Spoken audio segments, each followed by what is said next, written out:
Alright, guys, so we're going to go back in time again for a second. And I hope you guys are enjoying this because I love talking about movies I grew up watching and just having fun with it. So today we're going to be talking about The Sandlot. Yes, the legendary baseball movie that a lot of kids grew up watching. I watched this movie a lot growing up, and we are finally going to be talking about it. Came out in 93.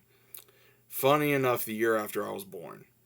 Uh, on Disney Plus right now, you guys can check this out. But overall, this entire movie is crazy. So we have where it shows like a futuristic character that talks about his past. And we're going to be talking about the character Smalls, who is a bit of an outcast.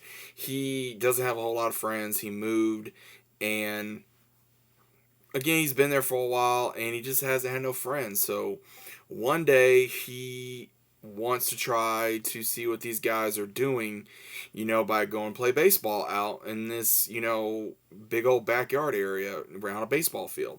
And he tries to go have fun, but he can't because he can't throw a ball. And the only one that actually gave him a chance was his soon to be best friend, Frankie Rodriguez, because he was pretty much the star guy in town. He was a hell of a baseball player. He was the it dude that you knew he was going places. And they need another guy. They need another guy to play with, and he really takes a big chance on him, shows him the ropes, and brings him into this family that they've created, from Ham Porter to Yeah Yeah to Squints to, all these other guys, Kenny and all these other ones, right? And they go through a lot of crazy adolescent stuff, like going to the pool, trying to look at girls, and, Squints having the hots for this,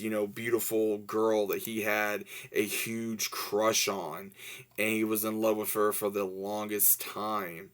And I always found that hilarious. I always did. I always found that extremely hilarious that he wanted to get with someone like that. I always found that funny. And then same thing with, Ham Porter. He was the big kid of the group. He was the big smart ass of the group. He considered himself a ladies man. He all this other kind of stuff. And then it goes through the whole thing of the legend of this big dog, the beast. So every time they knock over a ball over this fence, they had to, go find another one the next day. And Smalls is trying to help him out, like, oh, hey, there's a baseball at my house. And they're like, okay, we'll go get it. And then he gets it, but he doesn't realize the importance of it by his stepdad because it is signed by Babe Ruth, the legendary baseball player. And when he figures out, oh my God, what did I do? We got to get the ball back. And they grab another ball and they forge the signature just to buy him time. They're like, okay, we got to figure out, let's try to get the ball back. So they come up with these crazy ideas to try to, get the ball back, and handling like a rival group of kids that gives them a hard time. And they go through the whole thing of with, the life basically, because Smalls really was a nobody, and he found family through these guys, and what was really cool is that by the tail end of the movie, and Benny, he really goes over the fence, grabs his ball for his friend to really prove something to himself as well. And he runs away from this big dog, and he runs all the way through the yard, and he actually finds out the dog actually ain't that bad because it's actually owned by Mr. Myrtle, who was a former baseball player that got hurt and lost his eyesight, who was played by the late James Earl Jones. And he starts telling them about stories, and he says, you guys come over here and talk to me about baseball. I'll let you do whatever you want. And they're like, okay, cool. And they all became good friends with him, and Smalls had to, choke it up about what he did with his stepdad, and he started calling him dad more and all these things. And this movie is just such a classic movie, especially for us millennial kids, because of not only the friendship of being a kid, but also the comments, the story, the just the legend of everything. You know what I mean? And I love this movie with all my heart and soul because I watch this movie all the time. I always laugh, and I have a lot of fond memories of watching it. I remember watching it on VHS. I remember watching it on DVD. All of it, and I think that's why this movie is so great, is because the actors themselves, they even know how much this movie means to fans and to themselves as well, with them being kids when this movie was happening.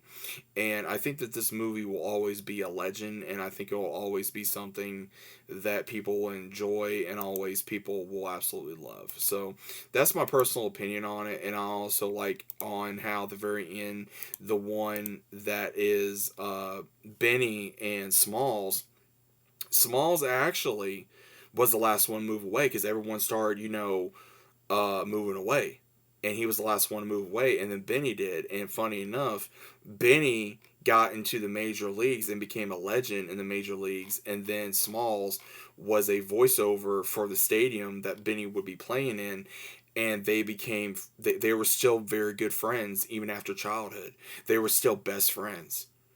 And he got to see his best friend win the major leagues, and he was right there to witness it. Even though he was in the booth, doing the voiceover of play by play, but he got to see his best friend win, and his best friend was there and still showed him respect. Like, brother, I know you're not down here with me, but you're here, type deal. And that's something I feel like nowadays a lot of people take for granted, for friendship, for family, whatever. This movie is an absolute classic, and I can't say more about it. But guys, what do you think about Sandlot? Is it a great movie? Is it a classic movie? Have you seen it? Is it your favorite movie? If you haven't seen it, definitely go check it out. But let me know what you guys think about it down in the comments, and I'll see you as always on the next one.